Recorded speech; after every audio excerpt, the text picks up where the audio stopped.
Ողջույն սիրելի հեռուստադիտողներ, սա TV Travel ճամփորդական նախագիծն է։ Ես ճանապարհորդ բլոգեր Նորոն եմ, ու մենք այս պահին գտնվում ենք Եվրոպայի ամենատաք, ամենայուրահատուկ ու իմ ամենասիրելի քաղաքում՝ Բարսելոնայում։ Այստեղից մեկնարկում ենք կրուիզային ճամփորդություն եվրոպական 3 երկրներով՝ Իսպանիա, Իտալիա եւ Ֆրանսիա։ Գնացինք։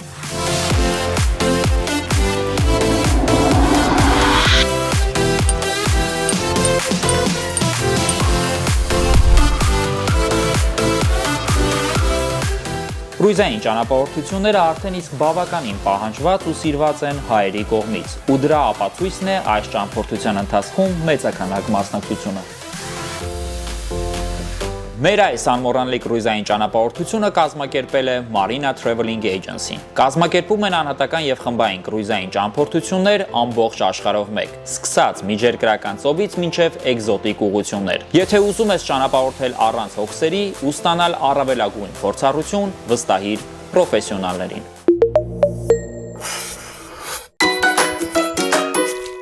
7 օր շատ հետաքրքիր վայրում եմ լինելու, ընթացքում ձեզ կներկայացնեմ, այնտեղ check-in լինեմ ու մուտք գործեմ նավ ու ընթացքում էլ ձեզ ցույց տամ ամբողջ process-ը, իսկ դուք հարմար նստեք, որպեսզի ամբողջը բաց չթողնեք, հետաքրքիր լինելու համոզված եմ ու նաև դրեք լայքերը ու բաժանորդագրվեք էջին։ Սա այն հատվածն է, check-in զոնան է, որտեղից հետո նոր պետք է գնանք մտնենք նավ։ Խոսքով ամեն ինչ ոնց որ օդանավականում շատ խիստ, շատ պահանջկոտ կերպով իրականացվում է։ Ընդհանուր վատը չի։ Ոնց օդանավի մեջ, ցած տրապասվածով անցնում ու գնում ենք արդեն նավը, որը բավականին մեծ է։ Սա առաջի անգամ է կրուիզից օգտվում։ Ողջույն Հակոբ։ Ենթադրում եմ, որ շատ հետաքրքիր է լինելու։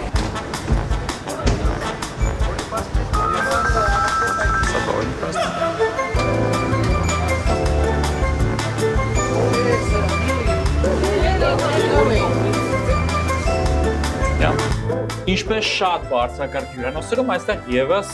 դռները բացում են քարտով։ Սա իմ սենյակն է, առաջիկա 7 օրերը անցկացնելու եմ այստեղ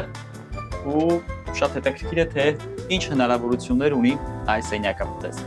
Բավականին լուսավոր սենյակ է։ Բարսելոնայի ջերմ արևը, միջերկրական ծովի լազուրե կապույտը,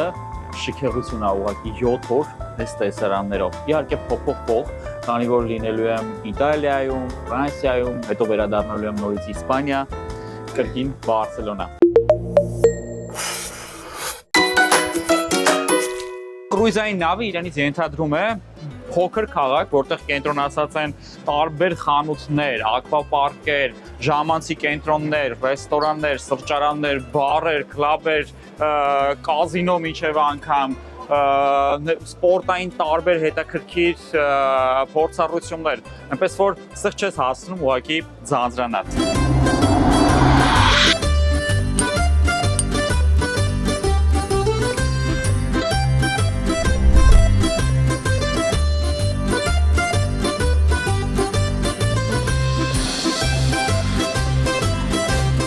Բարի լույս բոլորին, կամ ինչպես իտալացիներն են ասում buongiorno tutti։ Մենք գտնվում ենք արդեն Կալիարիում, Սարդինիայի մեծ քաղաքներից մեկում։ Մի շատ կարևոր բան, սա համարվում է աշխարհի ամենաերկարակյաց տարիք ունեցող մարդկանց վայրը, ոչ միայն կղզին, այլ առհասարակ վայրը, արյան, որտեղ որ ապրում են։ Այստեղ բավականին շատ են 100-ից մարդիկ։ Իսկ պատճառը դա իտալական համեղ խոհանոցն է, միջերկրական ծովի անուշ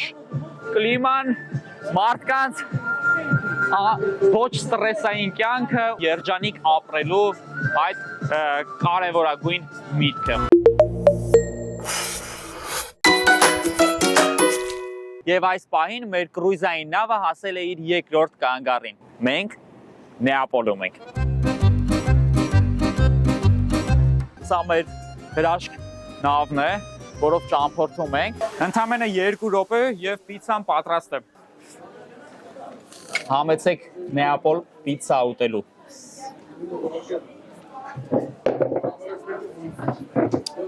Հակոբ նստեք պիցցա ուտենք։ Վերջ եկավ այն պահը, երբ պետք է համտեսեմ ֆանտաստիկ պիցցան, որը պատրաստում է Նապոլի փողոցներում։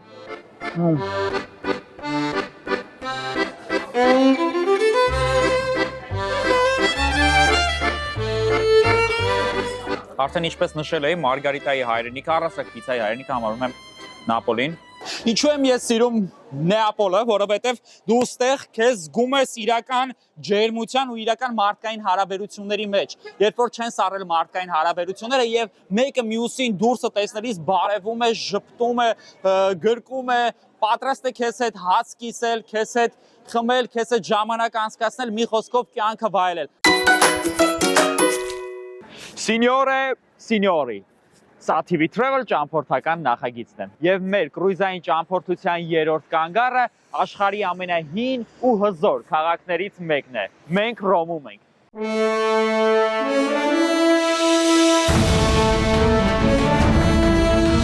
Երբ խոսում ենք Ռոմի մասին, առաջին վայրը, որ մեր մտքում գալիս է, դա Կոլիզեումն է, որը կառուցվել է առաջին դարում Վեսպանիանոս կայսրի նախաձեռնությամբ։ Սա աշխարհի ամենամեծ, ամենահին ամֆիթատրոնն է, որը կարող էր միառժամանակ տեղավորել 50-ից 65,000 հանդիսական։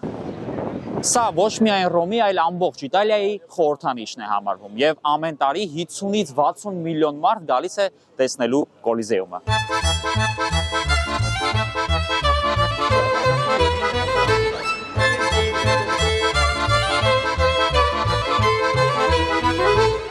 Կոլիզեումը ոչ միայն Ռոմի, այլ ամբողջ Իտալիայի խորհրդանիշն է համարվում։ Ամեն տարի 7 միլիոն մարդ այցելում է տեսնելու Կոլիզեումը։ Եվ պատկերացրեք, որքան մարդ էլ գալիս է, ուղղակի ներս չի մտնում։ Երևի տասնյակ միլիոնավոր մարդիկ ամեն տարի տեսնում են Կոլիզեումը։ Ինչպես նաև սա համարվում է աշխարհի նոր 7 հրաշալիքներից մեկը։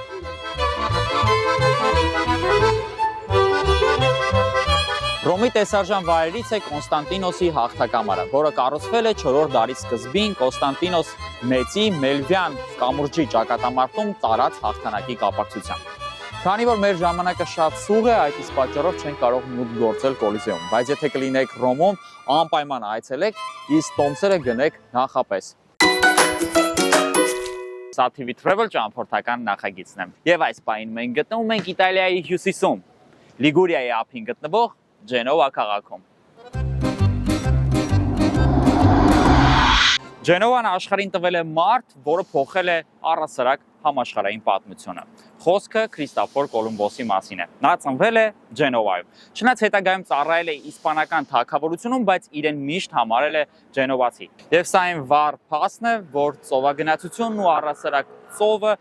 այստեղ կապված են մարդկանց հետ գենետիկ կոդով։ Ջենովայի պորտը ամենահին ու հզոր պորտերից մեկն է առհասարակ աշխարհում։ Այն դարեր շարունակ իշխել է Միջերկրական ծովում։ 1492 թվականին Քրիստոֆոր Կոլումբոսը Իսպանիայի թագավորության հովանավորչությամբ դուրս է գալիս ծովային ճամփորդության, եւ այն ավարտվում է Ամերիկայի հայտնաբերմամբ։ Ողջույն սիրելի հեռուստադիտողներ, սա TV Travel ճամփորդական նախագիծն է, եւ այս պահին մենք գտնվում ենք Ֆրանսիայում, Մարսել քաղաքում։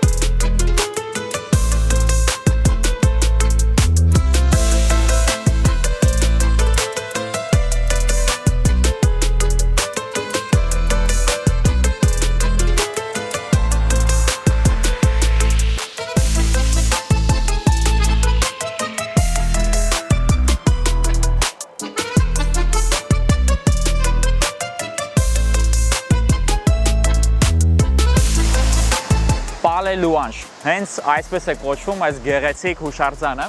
որը կառուցվել է 19-րդ դարում եւ խորհրդանշում է Մարսելի ջրանցքի կառուցման ավարտը։ Ինչու էին կառուցում, Մարսելի ջրանցքը, քանի որ Մարսել քաղաքը 19-րդ դարում ուներ ջրի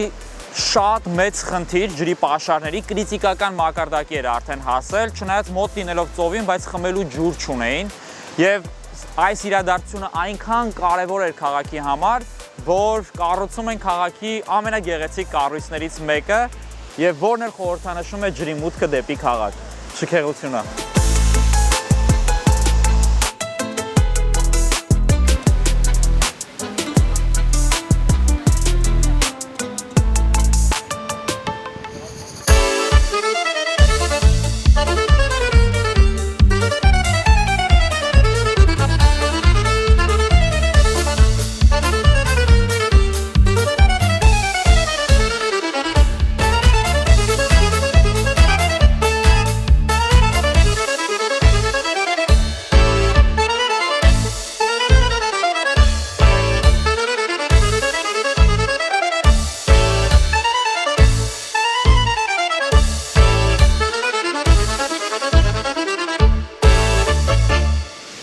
Ուրեմն հուշարձանը իր կառուցվածքով առասարակ այն պատմությունն է, որը որ տեղի է ունեցել առաջ ու հետո։ Կինը, որը որ հուշարձանի կենտրոնում է, դա Դյուրանս գետն է, որի ջրերը մուտք են գործել քաղաք։ Իսկ ներքևում ավազանում ցլերն են, որոնք որ այդ ուժն են խորհրդանշում ջրի մուտքից հետո թե ինչ մեծ տեմպով սկսեց զարգանալ գյուղատնտեսությունը, այստեղ կան հասկեր, այստեղ կան ձկներ, մի խոսքով սա կյանքի վերաձևակերպման ու կյանքի սկզբի վերաբերյալ հուշարձան է, որը որ շատ հետաքրքիր կառույց է։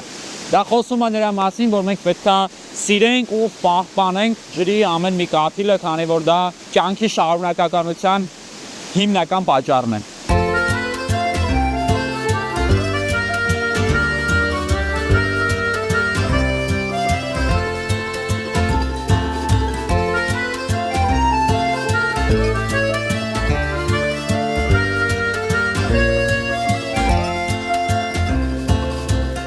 Այս ֆանտաստիկ կառույցի հեղինակը համարվում է Անրի Ժակ Էսպերանդյան, ով նաև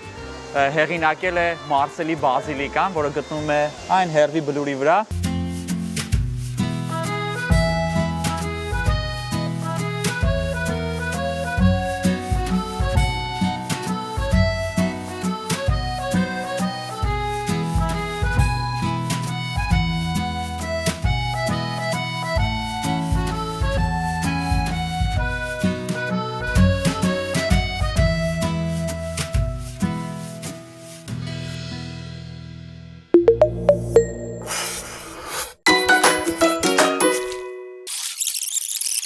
Մենք դուրս գրվեցինք համարներից, մեր կրուիզային ճամփորդությունը ավարտվեց, 7 ֆանտաստիկ հետաքրքիր օրեր ունեցանք, շրջելով Միջերկրական ծովի շատ հետաքրքիր ու գեղեցիկ քաղաքներով, Իսպանիա, Ֆրանսիա, Իտալիա, մի խոսքով տպավորիչ էր, ու այսօր մենք ունենք նաև էքսկուրսիոն ծրագիր Բարսելոնայում, գնանք դա էլ իրականացնենք ու վերադառնանք Հայաստան։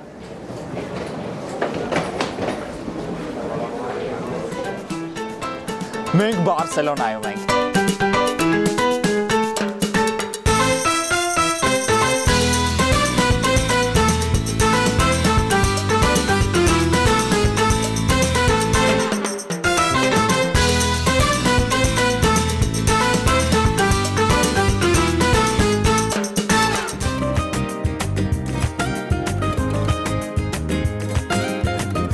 Բարսելոնան գտնվում է Միջերկրական ծովի ափին և հանդիսանում է Կատալոնիայի ինքնավար շրջանի մայրաքաղաքը։ Բարսելոնայի մասին խոսելիս անհնար է չհիշատակել լեգենդար ճարտարապետ Անտոնիո Գաուդիին, որի աշխատանքները քաղաքին տվել են անզուգական տեսք։ Նրա ամենահայտնի ստեղծագործություններից է Sagrada Familia տաճարը։ Երբ խոսում ենք Բարսելոնայից, առաջին բանը, որ բոլորիս մտքում գալիս է, դա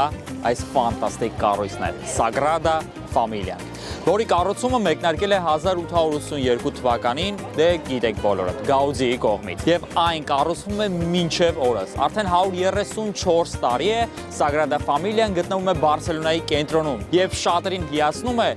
իր իհարկե ոչ ամբողջական, բայց իր գեղեցիկ տեսքով։ Միայն այս տարի են տեղադրել ամենաբարձր խաչը։ Սա ուղղակի տաճար չէ, սա աշխարհի ճարտարապետության գլուխգործոցներից մեկն է եւ նոր աշխարհի հրաշալիքներից մեկը։ Պլանավորվում է, որ տաճարի ավարտը, տաճարի ամբողջական բացումը կլինի 2030 թվականին։ Գաուդիի մահվան 100-ամյակին նվիրված։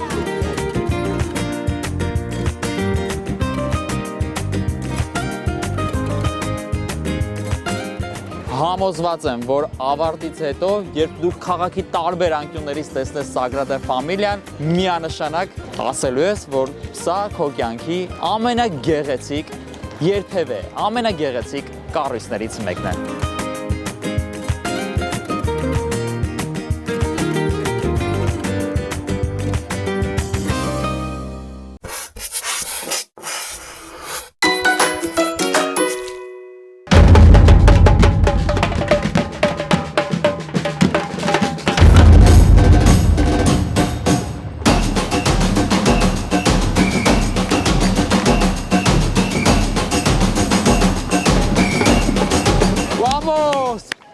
Այնպես ստացվեց, որ մեր նկարահանումների օրը համապատասխանեց այնպես, որ Բարսելոնայում անցկացվում է մարաթոնը Ուրեմն վազորդները 42 կիլոմետր վազում են Բարսելոնայի փողոցներով, բոլոր փողոցները փակվում են, երթևեկությունը կանգնեցվում է, այսօր մեքենաների համար չէ նախատեսված քաղաքը, այլ քաղաքի բնակիչների, հյուրերի ու առասարակ մարդկանց համար, ովքեր սիրում են առողջ ապրելակերպը, սպորտը ու մասնավորապես վազքը։ 42 կիլոմետրանոց վազքը դա բավականին դժվար փորձառություն է, անկեղծ եմ ձեզ ասում, որպես վազքի սիրահար, եւ բոլոր այն մարդիկ, ովքեր որ այս պահին հաղթարում են այս դիստանցիան, իրենք հերոսներ են, այնպես որ պետք է ոգևորենք իրան։ Վամոս! Ուղղակի տպավորիչ է, 25000 հոգի այսօր իրականացնում է 42 կիլոմետրանոց մարաթոնը։ Շարժվեցինք առաջ։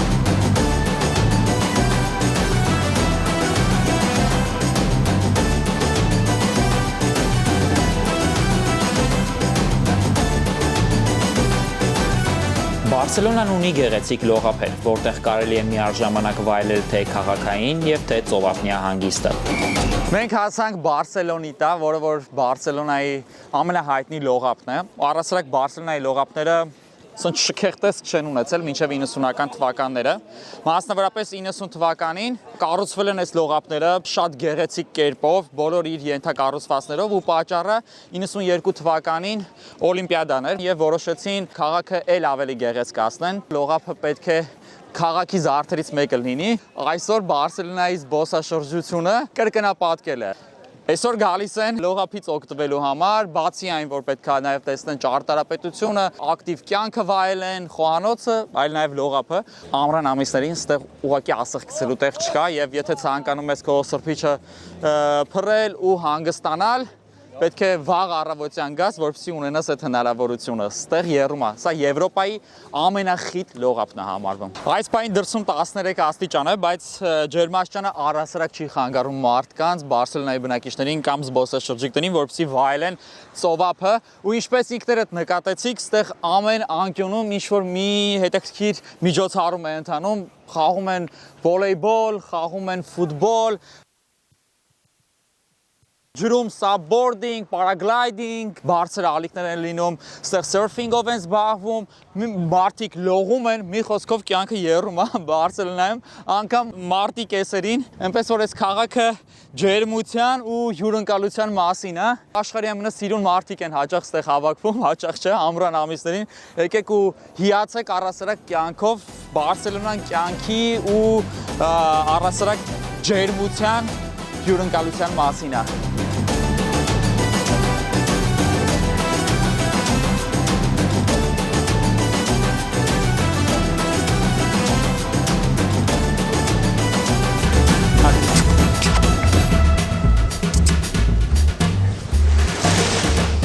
Ինքներդ եք տեսնում, թե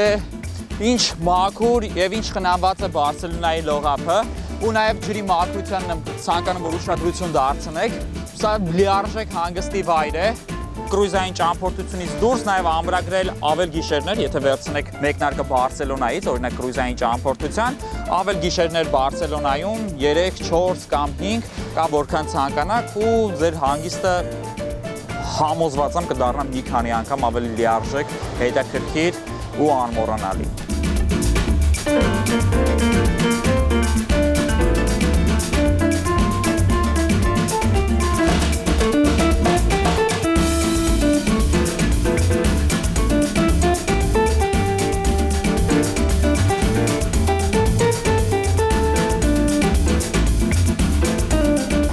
Ինքներդ նկատեցիք, որ Բարսելոնայում սպորտը դրված է բավականին բարձր նշաձողով։ Եվ այստեղ կան բոլոր այն ինֆրաստրուկտուրաները, ենթակառուցվածքները, որոնք որ ծառայում են մարդկանց զբաղվելու սպորտով ու առողջ ապրելակերպով։ Ծովափը, որը ձգվում է կիլոմետրերով ուղղակի, հարմարեցված է այնպես, որ յուրաքանչյուր պահի, օրվա յուրաքանչյուր ժամի դու տեսնում ես վազորդների, սպորտով զբաղվող մարդկանց, ուղղակի քայլող, իրենց կենդանիների հետ քայլող մինչև անգամ մարդկանց։ Բարսելոնայի սպորտը, Բարսելոնայի լողափները ու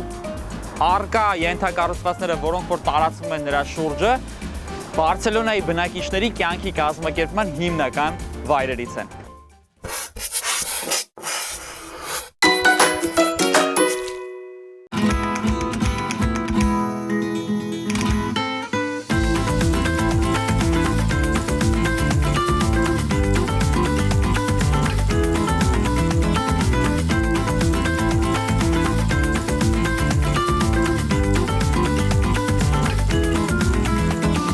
Բարսելոնան քաղաք է, որը միավորում է մշակույթը, պատմությունը, ճարտարապետությունը եւ ժամանակակից կենսակերպը։ Անկախ նրանից, դու առաջին անգամ ես այստեղ, թե վերադառնում ես կրկին, այս քաղաքը ունի քեզ զարմացնելու նոր պատճառ։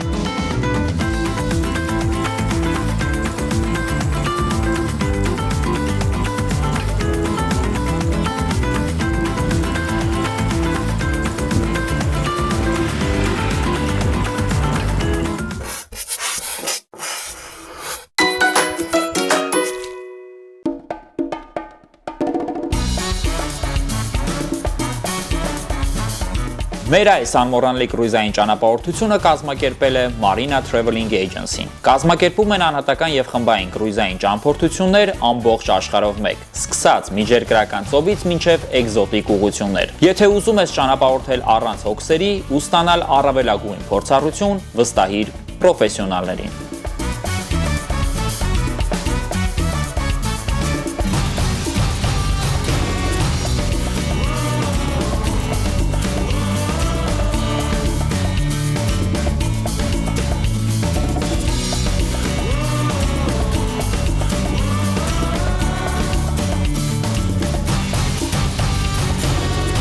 Մենք Սանտա Մարիա դել Մար տաճարում ենք։ Սա Բարսելոնայի ամենագեղեցիկ տաճարներից մեկն է համարվում։ Կատալոնական գոթիկայի ամենամաքուր ու յուրօրինակ օրինակը։ Տաճարը կոչվում է ժողովրդի տաճար, քանի որ 14-րդ դարում է կառուցվել հենց ժողովրդի կողմից, ոչ թե ազնվականների, այսինքն հասարակ նավաստիների, բանվորների ու առևտրականների կողմից։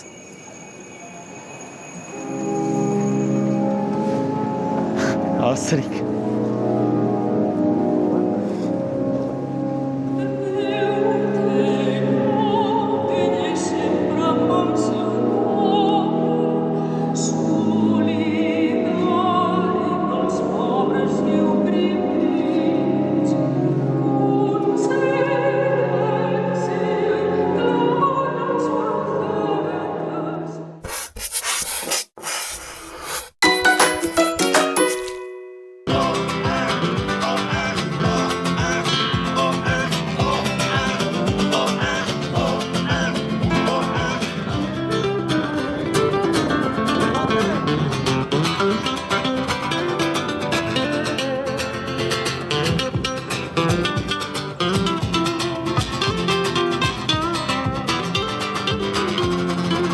Բարսելոնան ոչ միայն ծովի, ճարտարապետության, այլ նաև ֆուտբոլի մասին է։ Այստեղ է գտնվում աշխարհի ամենահզոր ակումբներից մեկը, եթե ոչ ամենահզորը։ Բարսելոնա ֆուտբոլային ակումբը, որի երկրպագուն հանդիսանում եմ ես արդեն 22 տարի։ Ու ամեն անգամ Բարսելոնայում հայտնվելիս ես իրականացնում եմ իմ մանկության երազանքներից մեկը։ Ինձ կհասկանան բոլոր այն մարդիկ, ովքեր երկրպագում են Բարսելոնա ֆուտբոլային ակումբը։